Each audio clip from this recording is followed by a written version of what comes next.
Okay, hey guys. Today we're going to talk about the explosion that happened at our apartment complex and how we feel about it and everything like that. Okay, so let me start. So on September 12th, we had an explosion at our apartment. So it was like after one, maybe like 1:24, because I remember my first call, the first person I called when it happened, that call recorded at 1:24. So it's sometime there. So we had just eaten. It was a lazy day. We had just eaten. And for some reason we were in Zachary's room because I needed a little breathing space. So I came in his room, and of course he followed me there. So we were both laying in his bed, and I just felt this doom, just like that. And the entire building just shook. It sounded like it's almost like the building contracted and then expanded, just like boom. It felt literally like a sonic boom. Yeah. That's the thing I could liken it to. Is it felt like a sonic boom. And so I was like, what was that? So we were both looking at each other like, what was that? So right next to Zachary's bed, there's a full window. So I pull the blinds and I look outside to see if anyone else. And I saw my neighbors, people on the downstairs and all that, because we were on the top floor. Everyone was coming out of their building, out of their homes. So I ran outside and I said, what was that? And everyone is like, what was that? Nobody knew. So of course, then we heard a beeping, high pitched sound. At the time, I didn't even identify it as the alarm. But as time progressed, we were like, that sounds like fire alarm. And I looked over in this building next to us because there's one building, road, one building, road, one building. And we're in this building. So the building in the middle, we noticed lights and stuff in the garage were like flashing like fire alarm. So I said, oh, we're in pajamas still. So I ran back inside, got some clothes on, and I said to Zachary, grab our important bag, because I have this bag, and I always tell him, if anything happens and you can get to this bag, grab this bag and run. Because that has our important documents, our passport, birth certificate, all our important stuff is in that bag. Paperwork. So we grabbed that, got our clothes on, and we went out because we're like, if there's a fire alarm, we don't know what's going on. So we're gonna take it serious. We ran down the stairs. We were walking towards the exit. When we went outside, we noticed there were a lot of people outside. And we're like, okay, so this is not just us. This is a lot of people outside. So when we're walking outside, right next to the entrance, we saw that a building collapsed. That side of the building where we could see, we were like, it collapsed. And we're like, oh my God. So right at that time, I remember in June, there was a collapse of a building in Florida. So we were like, oh my God, is this what's happening now? So we kind of were a little bit scared, right? And we didn't want to stand close to the building. Zachary started crying and he was like, Mommy, don't stand close to the building. Then we heard fire trucks and the place got a little chaotic. We saw this guy sitting on the bench, like there's a dog park. So he was in the dog park sitting on one of the benches and his leg was broken. It was obvious that his leg was broken. And he had facial injuries and stuff like that. So we're like, And there was like almost like dust on him. yeah, he had dust all over him. But we still weren't sure what happened. We weren't sure if it was just isolated to an apartment that blew up, and because it was wherever it caused. Because I remember the officers asked him what apartment he was in, and he said 204. So we knew he was in building 2 and he was in 204, so he was on the second floor. But I don't know if that's where the thing happened or what. But so we can't get out because the exit is where the explosion happened. There's debris all over. We can't get out, right? And the officers are backing us up, saying, guys, get away from here or whatever, because they don't know what's going on either. So then a firefighter came and then they cut the fence there's another apartment complex on the other side of us. So they cut the fence and allowed us to go over into that apartment, in the yard of that apartment. So we went over there and went up to the street. When we went up there were just a lot of fire trucks and police cars and just a whole thing. And then the news started coming in, and we were like, this is serious. At this point, we don't really know what caused or what's going on, right? So we're there, and I remember we're in Dunwoody. There was Dunwoody, there was Sandy Springs, Brookhaven, DeKalb County, all of those emergency vehicles out there, and a whole host of firefighters. Apparently, there were like 75 firefighters out there. So we were there for a while, trying to figure out what's going on here. As you're there, you're passing by people, you're hearing other different people tell their own stories of what they felt or what they thought or whatever. And some people were saying that they were smelling gas, and that there was just this overpowering scent of gas in there. But honestly, I didn't smell anything because I think I had COVID, because I've lost my sense of smell. So I can't smell anything. Even if I'm cooking right now, I don't smell anything. Curry, anything. I have zero smell. So I think maybe I had COVID and didn't know it. So we were out there, talking to everyone, and not really talking to everyone. We found a little group that we stuck with, right? A Jamaican couple, and then this other lady from Haiti. Her family's from Haiti, so she's Haitian roots. So we were like hanging out, talking and stuff like that, and we were listening to what other people were saying, that they smelled gas and who had reported it and how long they were complaining and nothing was done and all that. After a while, the mayor was there. Our workers from the mayor's office, they were giving us water, and then like we were just there and we weren't getting any updates or anything. Whatever you wanted to find out, we had to go on the news, because by now the news picked it up and everyone was getting online and watching what the news was saying. At about maybe 5, 6 thereabout, they came and told us that we could go over by Hampton Inn Hotel. There are a few hotels right around where we live, because we live near the interstate. So there are a lot of hotels, like when, if you're traveling, you can get off and stay at. So we live very close, like literally across the street from hotels. Yeah, we could just walk there. We literally walk. Yeah. It's like 2-3 minutes walk. So they told us that we could go over to the Hampton Inn and go in their lobby, because it was a little bit warm outside.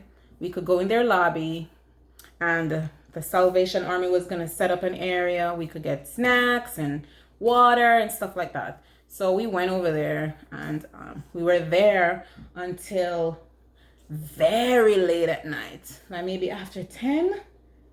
Maybe after 10 was when they finally gave the clearance for us. The fire chief, DeKalb County, because we're in DeKalb County. DeKalb County fire chief, he came and he spoke to us, told us that they're not sure, but they think it was a gas leak and whatever, and they cleared some areas that we could go back to. We were in building 1. The explosion happened in building 2. It's right next to us.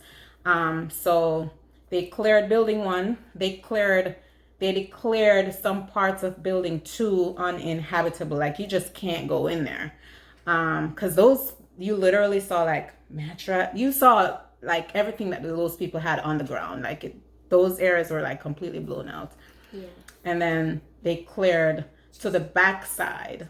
The leasing office, that old area was blown out. The glass, the door, everything. Apparently, 2 of the leasing office workers were inside, and they smelled the gas too, and they got outside.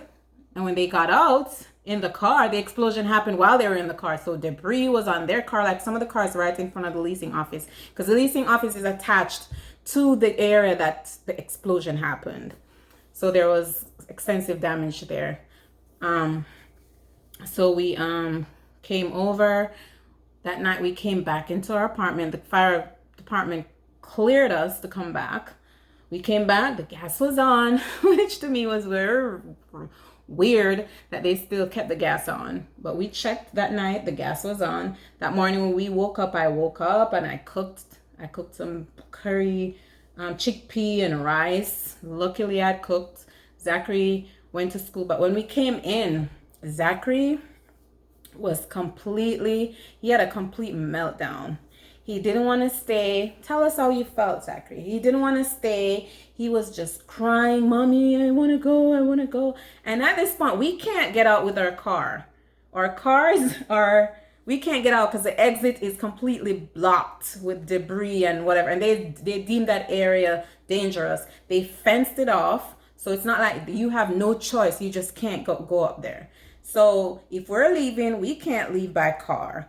We would have to maybe get around to the exit, maybe call a friend, or, well, literally Sharika, because we have no other friends here. And, or get an Uber to like maybe Walmart to come and pick us something. It was late at night. It was after 10. And honestly, I was so tired because we had been outside for like pretty much 10 hours. So we were like, I was so tired. All I wanted to do was to come inside and sleep. And even though I know mentally I wasn't gonna be able to get a good rest, I just wanted to sleep because I was so tired. So for Zachary crying and all that, it was very stressful. And I had to explain to him, like, look at this as an earthquake. If an earthquake had happened, we wouldn't be leaving. Just think of it like that. And he was hyperventilating to the point we had to do breathing exercises to kind of calm you down, remember? Yeah. Then he finally got to the place where he could sleep, and I took him to school the following day. And then after we cooked and all that, the gas was turned off. We haven't had gas since the 13th of September. So no hot water. And let me tell you, not having hot water is horrible. Like, it's hard to bathe. Zachary, we have an electric kettle. So we put water into that and put water in the tub for him to bathe. And then I struggle through the cold water. Well, Mommy. I struggle through the cold water. So,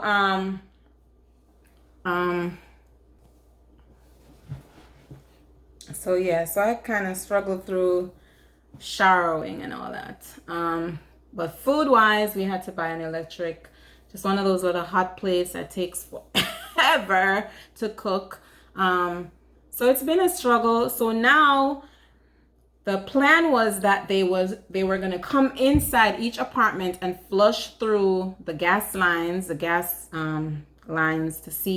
identify any leaks and all that before they turned on the gas. I think the city stepped in.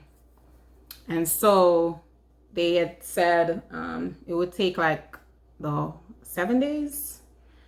They would take like the 7 days. So the Monday after that, we were supposed to get our things turned back on. Instead of that happening, they gave us all notice to evacuate. Apparently, because I remember they came to my apartment, and we have a 2-bedroom, 2-bathroom apartment. So when they came and where the boiler is, they couldn't access the gas line without breaking a wall, taking out like an entire wall in Zachary's bathroom. And I don't know if that was going to be too much work while we're in the building or whatever it was. Apparently they couldn't fix the 2-bedroom, 2-baths. It seemed like they got to do the 1-bed, 1-bath, because I heard one of the guys saying, oh, let's do the 1-bed, 1-bath. And then when I was leaving to go get Zachary at school, I asked, because I didn't want them in my apartment without me being here, because they have this habit of going inside your apartment without mask, with no shoe covers on. And for me, COVID is still going on. I don't want anyone in my apartment like that. So I said to them, are you guys going to be going back in my apartment? Because I was going to tell them I want to be here. Just give me 15 minutes. Let me go pick up my kid at school and come back. But then they told me that they said, no, we're not going to go back in any of the 2-beds, 2-bath. And I'm like, oh, so there's a problem with that. So anyways, we went, I got Zachary and all that. But yeah, so now they gave everyone in the complex, the entire complex, need to be out of here by October 31. It's to To say it's been stressful is an understatement. If you text me and I don't respond, that's the reason. If you've been calling and I don't answer, that's the reason. I don't have time for anyone right now. I don't have time. It's too stressful trying to find somewhere when you're unemployed, because I'm unemployed right now. And you know, the whole thing of finding a nanny to take care of Zach so I can, you know, go out to get a suitable job. Any aunties and uncles and cousins out there who wants a little jump can hit me up. But yeah, so that's where we are with that. It was a very frightening experience. And as a mother, let me tell you, the fear you get when you're with your kid and something happens, you don't know, you feel like you need to protect your kid, but at the same time, you're not sure what you're protecting your kid from. And then your kid starts crying because Zachary was crying outside. And it's just a lot. As a mother, you're like, gosh, I have his life to protect. And you're thinking, okay, you're positioning yourself to put cover on him in case something is happening. You got to put your body over him. And it messes with your mind, you know? So, but you got to stay strong for the little munchkin. So Zachary, tell me how this whole thing has made you feel, because now we're thinking of moving out. The rent in Atlanta, I don't know if it was because of the moratorium through COVID, why the rent rates have just skyrocketed. Like, I don't know how finding somewhere. Remember, there are 400 units in this complex, and for everyone here trying to find housing right now, the demand is just going to send the cost even a little bit higher. And then there are people around the area. It's going to be hard because there are people who are trying to stay within the area because of their kids in school, you know, trying to get your kid in a school right now in the middle of the term. It's hard. And yeah, but it's tough. Trying to get the meals together. Zachary ate cereal for the entire week going to school because it was so hard getting a hot plate, because, you know, Walmart is close to us, but it's like everyone rushed the place, got everything. We're not getting packages. It's been hell.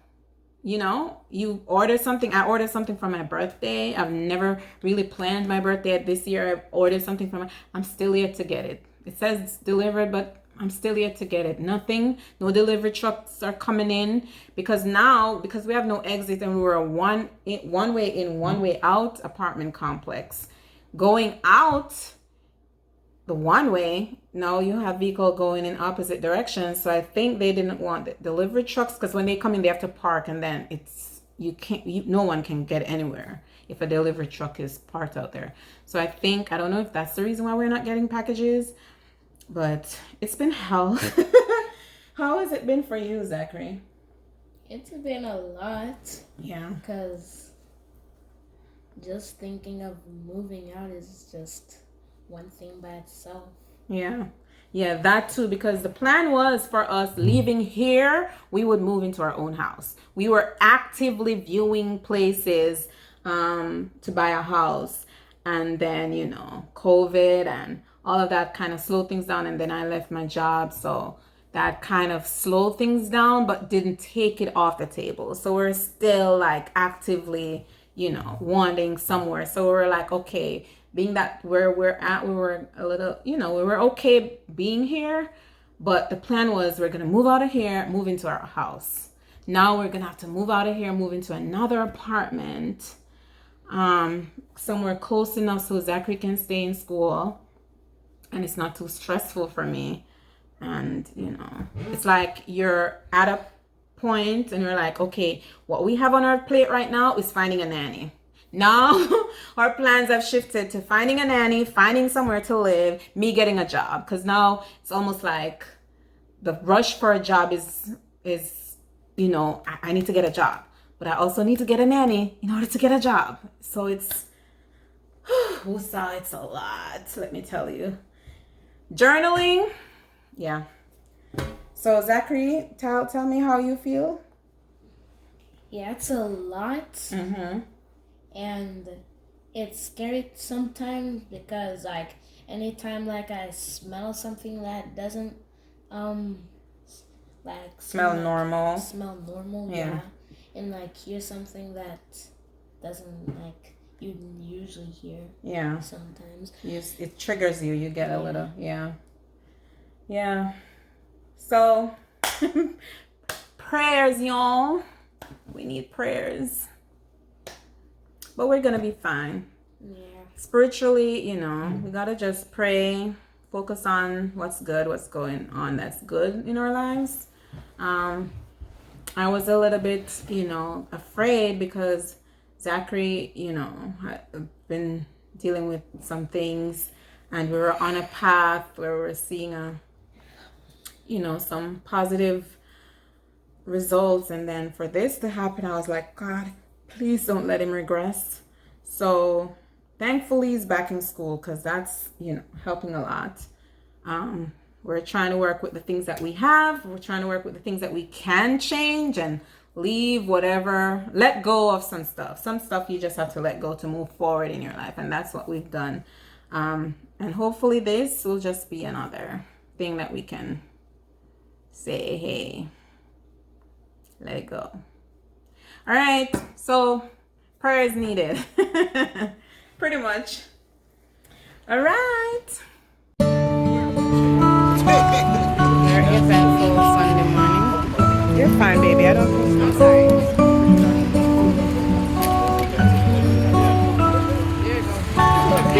Come, baby.